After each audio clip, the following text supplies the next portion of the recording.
Stay away from Earth. The message was brief, transmitted in perfect Eidorian across all known frequencies. What unsettled the Empire's intelligence analysts wasn't the content. They'd received plenty of warnings before. It was the source. A primitive planet that shouldn't have been capable of detecting their cloaked surveillance vessels, let alone communicate across light years in their language. Prince Egit's claws clicked against the ancient stone floor of the war room, each step echoing through chambers that had witnessed the planning of 1,000 conquests. The royal palace of Gathan had been carved from a single mountain of black granite in the time of his great-grandfather, its walls adorned not with the gaudy crystals favored by lesser species, but with the bones of those who had dared to resist the Empire's inevitable expansion. He paused before a particularly eye-catching display, the complete skeleton of a Centaurian war chief. Their species had also sent warnings, made threats. Now they existed only as artifacts and cautionary tales. The thought should have comforted him, but something about this situation with Earth felt different. "You seem troubled, my son." Emperor Akan's voice filled the chamber like rolling thunder. The Emperor's massive form emerged from the shadows, his obsidian scales almost blending with the dim light. Weak bioluminescent light emerged from beneath those scales in a display of barely contained power. His father's curved horns, each as long as Egit's arms, bore the ceremonial etchings of 100 successful campaigns. Egit straightened to his full height, still 2 feet shorter than his father. The humans knew we were watching. They shouldn't have known. "And that is precisely why they must be dealt with now." The Emperor's sulphurous breath carried across the chamber. "Their rate of technological advancement is unprecedented. Our projections show them achieving interstellar travel within decades, not centuries." "Then why not wait until they reach space? Destroy them in open combat as tradition demands." The Emperor's claws scraped against the stone as he moved to activate the war room's primary display. A holographic Earth appeared between them, surrounded by data streams that made Egit's heart race. The humans' progression from primitive combustion engines to crude atomic weapons had taken less than a century. Their information technology doubled in power every few rotations of their world. "Because, my son, they are dangerous, in ways that numbers cannot fully capture." The Emperor's tail lashed against the floor. "They learn fast. Every challenge makes them stronger. Consider their response to capturing our scout ships. Instead of accepting their fate or trying to flee like any sensible species, they unite and prepare for either friendship or war." Egit studied the projection, noting the humans' bizarre habit of deliberately exposing themselves to danger for what their data suggested was simple curiosity. The message had nothing about friendship. "Perhaps, but their diplomatic channels remain open." The Emperor activated another display, showing the message that had prompted this meeting. "They are clever enough to detect our presence despite our best stealth technology. Clever enough to learn our language from the limited data stored in a single captured scout vessel. These humans..." He let out a growl. "They must be eliminated before they can become a true threat." "And you wish me to lead this campaign?" Egit felt the weight of the moment pressing down on his armored shoulders. His first command would be a preemptive strike against a pre-FTL civilization. There was little glory in such an assignment. "I wish you to learn, my son." The Emperor's glowing red eyes fixed upon him. "The humans represent everything that makes a species dangerous to our dominion. They breed quickly. They learn faster than others. Their technologies advance in unexpected ways, but most concerning." He enlarged a section of the data stream. "They imagine." "Imagine, Father?" "Their information networks are filled with stories, tales of conflict with beings from beyond their world. In many of these stories, they win." The Emperor's voice carried a note of genuine concern. "They rehearse war with the unknown before ever encountering it. They prepare for threats they have never seen, and they do that for fun." Egit examined the data more carefully now. The humans' entertainment indeed seemed fixated on scenarios of interstellar conflict. In some of their movies, their primitive civilization somehow prevailed against vastly superior forces. Such hubris would amuse him normally, but combined with their rapid advancement and their impossible detection of the Empire's scouts? You understand now? The Emperor placed a massive clawed hand on Egit's shoulder, his scales scraping against his son's ceremonial armor. We must strike while we hold absolute advantage. Your task is not to wage a glorious war, but to prevent one. To eliminate a threat before it fully materializes. Yes, Father. Egit straightened, his own scales tightening with pretend determination. How shall we proceed? The Emperor's mouth curved into what passed for a smile among their kind, his sulphurous breath washing over his son. First, we shall offer them peace, as we always do. Then we attack when they expect a peaceful first contact. The words settled like cold stone in Egit's gut. He had been raised on tales of honorable conquest, of mighty battles where superior force met superior force in open combat. This felt different, wrong, but centuries of imperial conditioning held his tongue, kept his posture rigid and accepting. Even thinking such thoughts felt like betrayal to his father, yet he couldn't shake the feeling that this preemptive peace was itself an admission of fear. If humans were truly inferior, why not wait and face them directly? Days of War Council deliberations passed in a blur of tactical projections and invasion scenarios. Egit sat through them all, offering the expected suggestions when prompted, nodding at the appropriate moments. But each time he watched the simulations of Earth's defenses being systematically dismantled, he found himself admiring the humans' desperate creativity, their ability to innovate and improvise even in the face of overwhelming odds. They reminded him in some strange way of the ancient stories of his own people, before they had become an empire of cold calculation and cruelty. Finally, as the day of the attack approached, Emperor Akan and Prince Egit watched from the depths of Gathon's royal palace as their fleet emerged from hyperspace at the edge of the Sol system. The war room's numerous displays cast an eerie glow across their obsidian scales, showing 12 massive vessels whose gleaming hulls concealed enough firepower to reduce a planet to ash. Despite being light years from the actual conflict, the Imperial Command Center's neural links made it feel as though they stood aboard each ship simultaneously. Observe, my son. Emperor Akan's voice carried that familiar tone of smug satisfaction as his claws pressed against his enormous legs. Watch how easily they welcome their own doom. You'll have the glory of this victory without ever leaving the palace. He gestured with one massive claw toward the main display, where recordings from previous conquests played in sequence. World after world, species after species, all following the same pattern. The war room screens showed the archives in perfect clarity, the Centurions opening their spaceports in celebration, the Stellari colonies preparing great feasts for their celestial visitors, the Ciarians exchanging cultural artifacts right up until the moment the plasma cannons melted their cities. The bones of their leaders now adorned the very walls from which their extinction had been orchestrated. Our appearance alone usually terrifies them into compliance. The Emperor continued, his scales tightening with amusement as he lounged in his command throne. They try so hard to prove they aren't afraid that they ignore their own instincts. Their fear of angering a powerful but perhaps friendly species blinds them to obvious danger. Egit monitored the incoming transmission through his neural interface, far more modest than his father's ancient throne. Earth's first response made his scales prickle. They're requesting that we maintain our current distance while they send an ambassador to greet us. The Emperor's laugh echoed off the stone walls. As expected.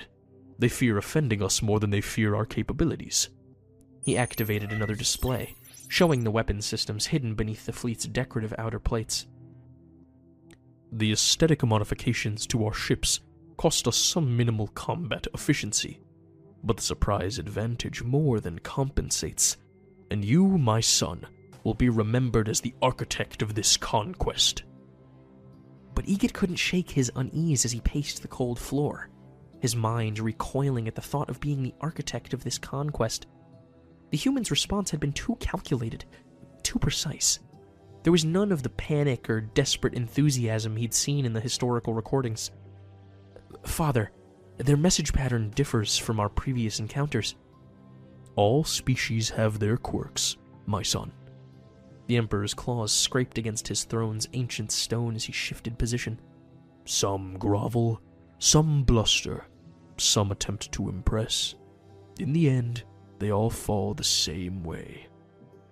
The tactical officer's hologram materialized in the center of the war room. "My Emperor, the humans are requesting technical specifications for proper docking procedures. They wish to ensure their facilities can accommodate our vessel's mass." "Send them false numbers," the Emperor commanded, sulphurous breath curling around his words. "Let them think us less substantial than we are. It will make their eventual realization of our true power all the sweeter." Egit moved closer to the main tactical display, studying the blue-white planet that their fleet approached. The humans had arranged their orbital installations in what appeared to be a haphazard pattern, with satellites and stations scattered without obvious strategic purpose. Yet something about their placement nagged at his tactical training. "Perhaps we should order a more cautious approach," he suggested, trying to keep the concern from his voice. "We still don't know how they detected our scout ships." The Emperor's tail lashed against his throne. "You worry too much, Egit. This is how doubt begins to poison a commander's resolve." He activated another historical display, showing the conquest of the Arcturus system. "Look here. They too had impressive technological capabilities in certain areas, but technology without the will to use it properly is meaningless. Your name will be carved into these very walls as the conqueror of Earth, whether you believe in yourself or not." As Egit tried to ignore his father's unwelcome offer of glory, the humans expressed their intention to conduct the initial diplomatic exchange aboard one of their own orbital platforms, citing concerns about their atmosphere's incompatibility with their biology. The Emperor's scales pulsed with satisfaction at this perceived sign of submission. "They seek to accommodate us, to demonstrate their civilization's maturity," he rumbled, "just as all the others did." The Emperor's twisted horns caught the light as he transmitted orders to the fleet commanders. "Begin the approach sequence. Accept their invitation, but prepare the secondary strike force to emerge from hyperspace on my signal." Egit studied the tactical displays with growing discomfort. The scattered human installations were beginning to look less random with each passing moment. If he traced lines between them, they formed interlocking fields of fire that could... He shook his head, dismissing the thought. Surely he was overthinking this.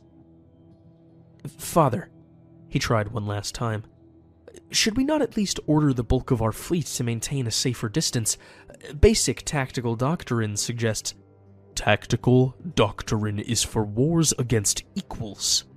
The Emperor cut him off, rising from his throne to tower over his son. "This is not war, my son. This is pest control. These humans, for all their rapid advancement, are children playing at civilization. They don't even have proper energy shielding. Our victory is assured."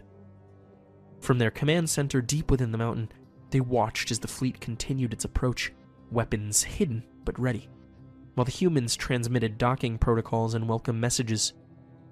Everything was proceeding according to the pattern that had worked countless times before. Yet Egit couldn't help but noticing that each human transmission seemed to take exactly the same amount of time to reach them, regardless of its complexity, as if they were following a script, not replying naturally. "Time to enlighten another species about their true place in the galaxy," the Emperor declared, his massive form casting shadows across the tactical displays.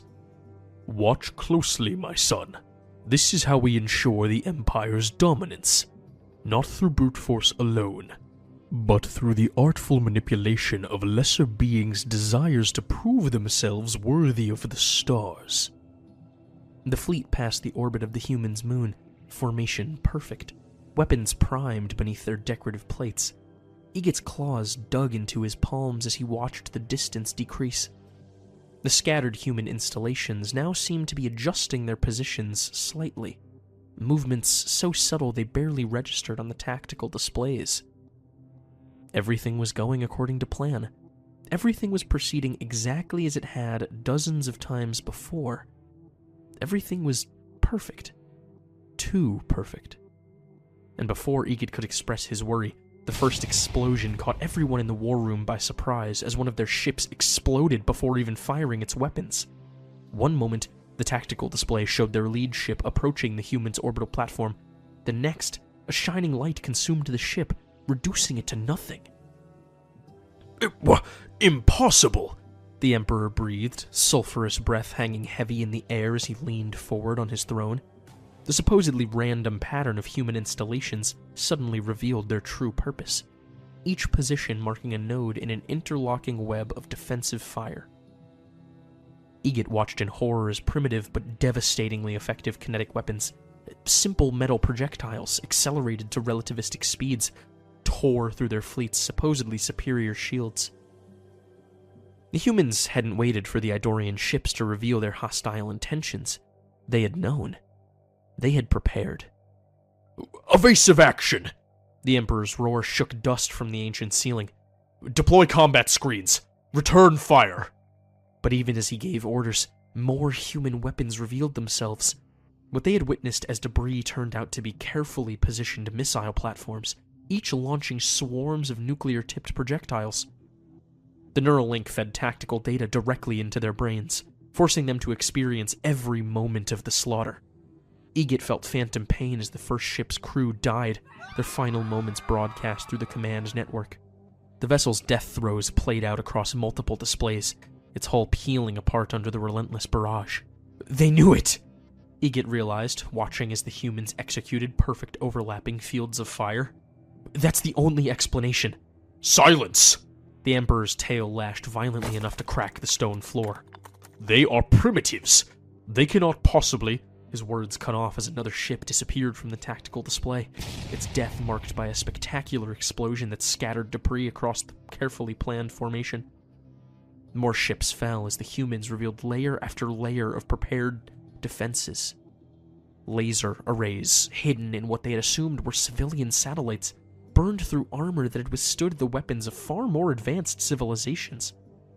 But it wasn't the technology that made their assault so devastating. It was the timing. The coordination, the evidence of extensive preparation. The warning message, Egit said softly, his scales tight with realization. They weren't trying to deter us. They were luring us into a trap.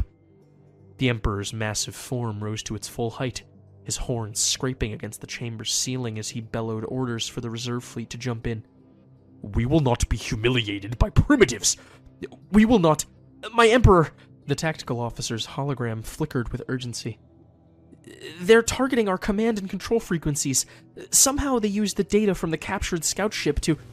The transmission dissolved into static as human electronic warfare systems began systematically dismantling their combat networks. Egit watched as the humans demonstrated just how much they had learned from that single captured vessel. Their electronic attacks displayed an intimate knowledge of Idorian communication protocols, targeting critical systems the moment they were needed the most. Each strike revealed years of preparation. All ships, withdraw immediately, Egret tried to order, but his father's massive clawed hand clamped down on his shoulder. You forget yourself, my son, the Emperor growled. I command here. This changes nothing. They simply struck first, but we have other fleets. A new message cut across all their frequencies, broadcasting again in perfect Idorian. This was your only warning. We have demonstrated a fraction of our defensive capabilities. Return to Earth, and we will demonstrate our offensive ones. The Emperor's laugh held a note of hysteria. More bluffs from desperate primitives. They dare to threaten... Father, Egit interrupted, his voice steady despite his racing heart. This was all planned. We lost the battle the moment they captured our probe ship. We should stop this and rethink our strategy. The war room's displays told the story in brutal clarity. Of their initial 12 ships, 7 were complete losses, 3 were crippled, and 2 were combat ineffective. The reserve fleet hung at the edge of the system waiting for orders, but the humans had already demonstrated their ability to engage targets at that range. Impossible, the Emperor repeated, but softer now. They're primitives. They don't even have proper energy shielding. No, Egid said, straightening to his full height. They have exactly what they need. They knew we were coming. They prepared and won. We should accept the loss and retreat with honor. The Emperor's claws dug furrows in his ancient throne. You suggest we flee? Like cowards? I suggest we learn, Father. Egid gestured to the tactical displays. They didn't just defeat our ships. They proved they understood us, studied us, prepared for us, and then gave us a chance to withdraw. He paused, letting the implications sink in, just like our ancestors would have done in their position. As if to emphasize his point, another message arrived. Your remaining vessels have 16 minutes to begin withdrawal before we initiate our next phase of defensive operations. We will transmit safe departure vectors. Use them or die. The Emperor's scales rippled with rage, but Egid could see the calculation behind his father's glowing red eyes. Their fleet was in ruins. Their tactical surprise was lost. And somewhere out there, a species they had dismissed as primitive had not only anticipated their every move, but had chosen to let them retreat rather than press their advantage. Signal the withdrawal, the Emperor finally growled, his massive form seeming to shrink as he sank back into his throne. But this is not over. We will return with... No, Father, Egid said in shock as he stared at a glowing display. I don't think we will. His claws trembled as he processed the new data streaming across the tactical screens. They're not letting us retreat. They never intended to. The Emperor rose from his throne, moving to see what had caused his son's scales to pale. The displays showed human warships emerging from hyperspace throughout Idorian territory. Not dozens, but hundreds. They had somehow mapped the Empire's defense grid, its shipyards, its primary military installations. The safe departure vectors they'd transmitted were leading the surviving ships directly into prepared kill zones. Impossible, the Emperor breathed, but the word had lost its force. They don't have faster-than-light capability. They can't. They might have reverse-engineered it, Egid interrupted. From the scout ship. They didn't just study our weapons and communications. They took everything. New alerts flashed across the screens as human vessels appeared in orbit around their primary shipyard worlds. And they built their warfleet in secret in the years we spent deciding the fate of their planet, thinking ourselves so clever, so superior. The war room erupted in chaos as reports flooded in from across Idorian space. The humans weren't just attacking military targets. They were systematically destroying every facility capable of producing warships, every stockpile of strategic materials, every defense platform. It was a precisely calculated campaign of industrial annihilation. Order all reserves to protect the shipyards, the Emperor commanded, his sulphurous breath coming in sharp bursts. Activate the home defense fleet. We cannot allow... A blinding flash filled their primary display as the largest shipyard in the Gathan system disappeared in a nuclear firestorm. The humans weren't even bothering to engage in ship-to-ship combat. They were using overwhelming force against strategic targets, accepting no risks, and performing attacks that would leave them without a safe return vector. Father, Egid's voice cracked as he watched another installation vanish from their tactical grid. We need to evacuate. Not just the military, everyone. They're not going to stop until we can never threaten them again. The Emperor's tail lashed violently.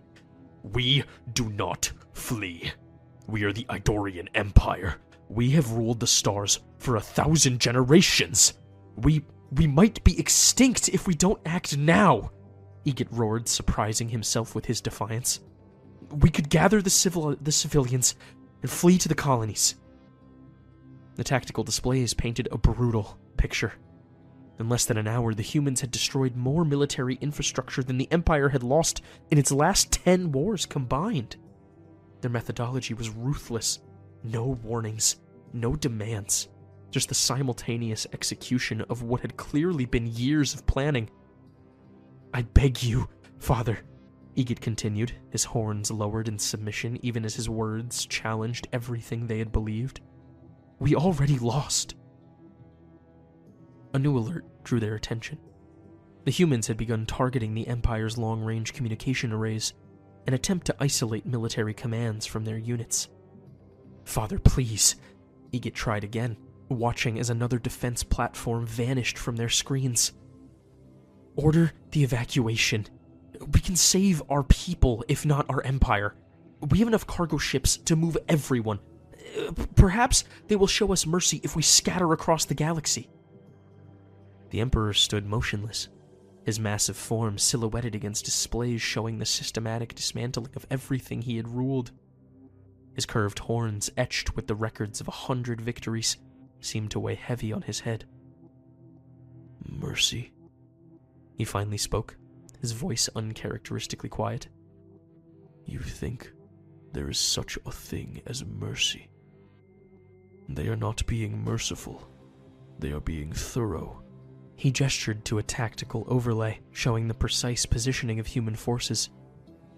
"They will do to us what we would do to them." Fresh alerts drew their attention to a new development. The humans had begun targeting their fuel refineries and antimatter production facilities, but with conventional weapons rather than nuclear devices. They were deliberately avoiding any damage to habitable worlds or civilian populations. "They're going to pen us in," the Emperor continued, failing to see any silver lining. "Destroy our ability to build ships, to fuel them, to arm them. They'll reduce us to a pre-industrial species if we force their hand." His tail dragged against the floor, all its usual aggressive energy gone. Egit watched as another shipyard died, its destruction precisely calculated to avoid damage to nearby civilian habitats. "What are your orders, Father?" The Emperor's bioluminescent patterns suddenly flared bright enough to illuminate the entire chamber, his massive form rising from the throne with renewed fury. "Order all surviving ships to converge on Earth. Every vessel, every weapon we have left, launch everything at once. If we die fighting." "Father, no!" Egit's hearts raced as he watched madness overcome reason. "They've demonstrated it, they can—" "I am Emperor." The roar shook dust from the ancient ceiling. "I will not be humbled by primitives. Better extinction than submission. Now send the order." Egit looked at his father, really looked at him, and saw not the legendary conqueror of his childhood, but a proud creature choosing death over adaptation. In that moment, everything changed. "No," Egit said quietly, backing away from the command throne. Then louder, "No!" He turned and ran from the war room, his father's enraged roars echoing behind him. His claws clicked against stone as he raced through corridors lined with bones of extinct species, monuments to pride that now seemed like warnings. Reaching the palace's communication hub, he shoved aside the startled technicians and accessed the civilian emergency broadcast network. His voice would reach every Idorian colony, every settlement, every ship still capable of receiving transmissions. "This is Prince Egit," he announced, his voice steady despite his racing hearts. "Our empire has fallen. The humans have destroyed our capacity for war, but perhaps we have a chance to survive if we abandon our dreams of conquest. My father chooses extinction. I choose survival. Any who wish to live, flee to the outer colonies. Abandon military service. Save yourselves and your children. The age of the Idorian Empire is over. The age of survival begins." Behind him, he could hear the sound of guards approaching. His father's final orders would already be transmitting through military channels, sending what remained of their fleet to its death. But perhaps enough would hear his message. Perhaps enough would choose life over pride. Egot straightened his spine, ready to face the consequences of his choice. He had chosen an uncertain future over certain death. The palace guards found him in the communication hub, but their hesitation was all he needed. Egot pushed past them, using his lifetime's knowledge of the palace's corridors to reach the nearest landing bay. His father's furious orders echoed through the neural network, but they were already being drowned out by the chaos of evacuation. It took a while for a colonial ship to rescue him, commanded by a captain who had chosen survival over loyalty. Egot made the leap just as the ramp began to close, leaving behind everything he had ever known. As the ship burst through Gathan's atmosphere, he felt the weight of Imperial destiny fall away, replaced by the burden of ensuring his people's survival. From the viewport of the colonial transport ship, Egot watched his homeworld grow smaller. His father's roars still echoed in his memory, but they were drowned out by the sound of thousands of Idorians crowded into the vessel's holds, families who had heeded his warning, soldiers who had chosen survival over pride, civilians who had understood that their entire way of life was ending. The tactical feeds were still active on his neural interface, showing him everything. He couldn't look away as his father gathered the remaining loyal ships for one final, futile assault on Earth. The Emperor's last transmission blazed across all frequencies. We are the Idorian Empire. We do not submit. We do not... The transmission cut off as human weapons tore through the attacking fleet. There was no glory in it. No epic final battle. Just the cold mathematics of a lot of energy being released in a very short time. The humans didn't even bother with demands for surrender. They simply eliminated each other as it appeared, their actions speaking clearly enough. Stay away from Earth, or die.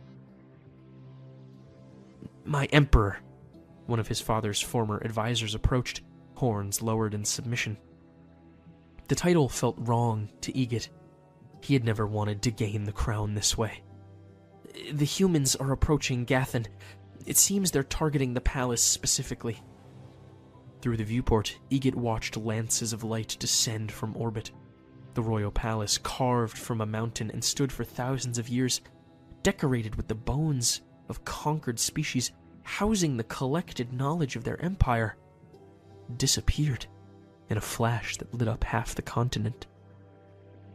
Are the humans still sending us messages? Egot asked, his claws pressed against the transparent barrier between him and the vacuum of space. The advisor's scales rippled with distress. Nothing. Egot turned from the viewport, forcing himself to focus on the living rather than the ruins of the past. How many heeded the warning? How many ships got away? Early reports suggest 30% of our population managed to evacuate. The fate of the civilians who failed to flee will likely be decided by the humans. Most of those who fled headed for outer colonies, as you suggested. The advisor's tail twitched. But those colonies were built to support an empire, not sustain our species. They lack the infrastructure for long-term survival. Then we build it. Egot moved through the crowded ship, his massive form somehow less imposing than it had been days ago. We were warriors because we chose to be, not because we had to be. We can choose to be something else. The ship's command center was barely larger than his old personal quarters, filled with refugees of high rank trying to coordinate the exodus. Their scales rippled in submission as he entered, not out of fear or tradition now, but something closer to desperate hope. Plot courses for the systems beyond the galactic rim, he ordered. We find worlds too far and too poor for anyone else to want. We learn to live simply, to build rather than take. His claws danced across the tactical displays, marking potential routes. We learn to be small before we can grow again. Small? One of the military commanders spat the word like a curse. We were the greatest empire the galaxy had ever... And now, we are refugees. Egot cut him off. The humans didn't just defeat us. They showed us what a truly great power looks like. One that prepares for years, that builds in secret, that strikes once, and completely. his tail lashed with remembered humiliation. We will rebuild, and we can do the same one day, but perhaps no conqueror species will force our hand like we did to humanity. Through his neural interface, he watched the systematic dismantling of everything his ancestors had built. The humans wasted no shots, no unnecessary destruction. Every target served the single purpose of ensuring the Idorian Empire could never rise again. "Send word to all surviving ships," he commanded. "Any who wish to follow my father's path of prideful extinction may do so. I will lead those who wish to live to the far reaches of space. We will build new homes, learn new ways." His scales tightened with determination. "We will remember this lesson, teach it to our children, write it in our books. The most dangerous species in the galaxy are not those who display their power, but those who hide it until they must use it." Hours passed as reports trickled in. Most of the surviving ships chose to follow him. A few, commanded by older warriors who couldn't abandon their pride, turned back to die in glorious but futile attacks. The humans dealt with them quickly, giving them the warriors' death they sought. A final transmission reached them as they prepared for the long journey into exile. The humans had finished their work. The Idorian Empire's military capability had been reduced to pre-industrial levels. Their shipyards were gone, their fuel refineries were slag, their weapon platforms were debris, but their civilian infrastructure surprisingly remained largely intact. "Your species has been contained," the message stated in their own language. "Remain within your designated zones and you will be left in peace. Attempt to rebuild your military capability and you will be reduced further. We are still deciding whether we will protect you when the species you conquered learn of your downfall." Egit looked out at the stars, seeing them differently now. Not as territory to be conquered and contained, but as refuge to be sought. His father had named their campaign the Emperor's Last Conquest. He had been right, in a way. It was the last conquest, but not as the retirement he had intended. "Set course for the void between spiral arms," he ordered. "We find empty stars, dead worlds, places no one else would want." His claws traced the star maps, plotting their journey into voluntary exile. "And if we ever encounter the humans again?" one of the children asked, looking up at him with innocent curiosity.